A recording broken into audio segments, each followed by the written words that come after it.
Hi hello friends, welcome to Raji home style. నేను మీ రాజేశ్వరి అండి. ఈరోజు రాజీ హోమ్ స్టైల్లో మగవాళ్లకు ఎక్కువగా వచ్చే లంగ్ క్యాన్సర్కి పూర్తిగా చెక్ పెట్టగల ఆవ ఆకు వేపుడిని సింపుల్గా ఎలా చేసుకోవాలో చూసేద్దాం. నిజమేనండి, మగవాళ్లలో ఎక్కువగా వచ్చే లంగ్ క్యాన్సర్ని పూర్తిగా నివారించే శక్తి ఎక్కువగా ఉన్న ఆవలాకు వేపుడిని ఏ విధంగా చేసుకోవాలో చూసేద్దాము. ఇది ఆవ ఆకు అండి. కొన్ని ప్రాంతాలను బట్టి సాసలాకు, సావలాకు అని డిఫరెంట్గా పిలుచుకుంటూ ఉంటారు. మొత్తం మీద మస్టర్డ్ గ్రీన్స్ లీవ్ అనమాట. ఇవి చాలా రేర్గా లభిస్తాయండి. ఎప్పుడు పడితే అప్పుడు లభించవు, సీజనల్గానే ఇవి మనకు లభిస్తూ ఉంటాయి. దీనిలో యాంటీ క్యాన్సర్ గుణాలు ఎక్కువగా ఉంటాయండి. ఎముకలు బలపడటానికి కూడా ఈ ఆకు ఎక్కువగా ఉపయోగపడుతుంది.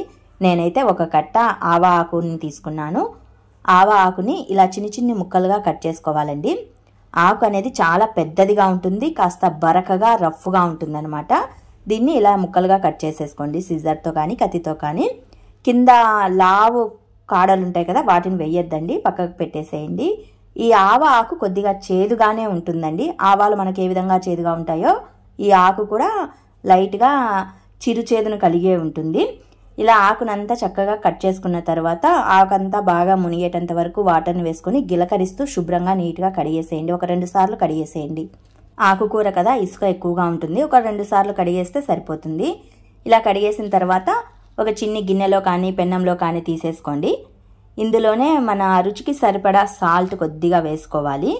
ఆకుకూరల్లో సాల్టీ పర్సెంటేజ్ ఉంటుంది, కాస్త చూసుకొని కొద్దిగా సాల్ట్ వేసేసుకొని ఒక చిన్ని టీ గ్లాస్ మైన వాటర్ని కూడా వేసేసుకొని స్టవ్ని మీడియం ఫ్లేమ్లో పెట్టేసుకొని ఉడికించుకోవాలన్నమాట. ఇలా మీడియం ఫ్లేమ్లో ఉంచేసి మూత పెట్టేసి ఒక 5 నుంచి 8 నిమిషాల పాటు ఉడికించుకోండి. మధ్యలో చక్కగా ఉడికిందో లేదో చూసి చెక్ చేసుకోండి. వాటర్ అయితే ఎక్కువగా వేయొద్దు, తొందరగానే ఇది ఉడికిపోతుంది. ఇది ఉడికేలోగా వేపుడు పొడిని తయారు చేసేద్దాం.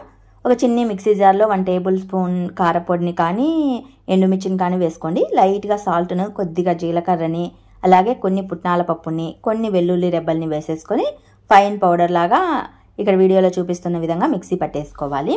ఇది వేపుడు పొడి అండి. ఒక్కొక్కరు ఒక్కొక్క రకంగా చేసుకుంటారు వేపుడు పొడిని. నేనైతే ఇలా చేశాను. కొద్దిసేపటి తర్వాత చూడండి, కాడలు కూడా బాగా మెత్తగా ఉడికిపోయాయి. ఇప్పుడు ఇందులోని వాటర్ని అంతా సైడ్ ఆఫ్ వంపేసుకోండి. ఈ వాటర్ చాలా చేదుగా ఉంటుంది. వాటర్ అంతా వంపేసిన తర్వాత కాసేపు చల్లారనివ్వండి. స్టవ్ పైన వెడల్పాటి పెన్నం పెట్టేసి అందులో ఒక 2 టేబుల్ స్పూన్ల ఆయిల్ వేసుకొని, ఆయిల్ హీట్ అయినాక తిరువాత గింజలు, కట్ చేసిన ఉల్లి ముక్కల్ని ఎక్కువగా వేసుకోండి. పచ్చిమిర్చి ముక్కల్ని, కరివేపాకు ఆకుల్ని వేసుకొని ఈ తాలింపునంతా చక్కగా వేగనివ్వాలి. తాలింపు చక్కగా వేగిన తర్వాత ఆవాలాకు నుంచి ఇలా వాటర్ని గట్టిగా పిండేయండి. అలాగే వేసుకుంటే చేదు వస్తుంది తాలింపు అనేది, సో గట్టిగా పిండేసేయాలి. ఆకులోని వాటర్ని అంతా గట్టిగా పిండేసిన తర్వాత తాలింపుకి యాడ్ చేసేయండి. తాలింపులో వేసేటప్పుడు కాస్త చేతితో విడివిడిగా చేసి వేసేయండి. ఒకేసారి ముద్దలాగా కాకుండా ఇలా విడివిడిగా చేసి వేసేయండి. ఇలా వేసిన తర్వాత కూడా చక్కగా కలియదిప్పేసేయండి. స్టవ్ని మీడియం ఫ్లేమ్లో కానీ లో ఫ్లేమ్లో కానీ టర్న్ చేసేసుకోండి. ఇలా వేసిన తర్వాత కూడా ఒక 2 నుంచి 3 నిమిషాల పాటు అలాగే కలియదిప్పుకుంటూ వదిలేసేయండి. ఎందుకంటే ఆకులో కాస్త వాటర్ కన్సిస్టెన్సీ ఉంటుంది, అదంతా డ్రై అయిపోవాలి. డ్రై అయితేనే మనకు తాలింపు అనేది బాగుంటుంది. ఇలా బాగా డ్రై అయిన తర్వాత మిక్సీ పట్టి ఉంచుకున్న వేపుడు పొడిని వేసేసుకోవాలి. ఇంతేనండి, సింపుల్ ప్రాసెస్లో ఆవా ఆకు వేపుడిని తయారు చేసుకునే పద్ధతి. ఇది మగవాళ్ళకి ఎక్కువగా యూజ్ అవుతుందండి. లంగ్ క్యాన్సర్ని పూర్తిగా నివారించగల శక్తి ఈ ఆవా ఆకుకి ఎక్కువగా ఉంటుందన్నమాట. మరి మీకు ఈ వీడియో నచ్చినట్లయితే మరికొన్ని ఇలాంటి రెసిపీస్ కోసం వెంటనే మా ఛానల్ని సబ్స్క్రైబ్ చేసుకోండి. Thanks for watching this video.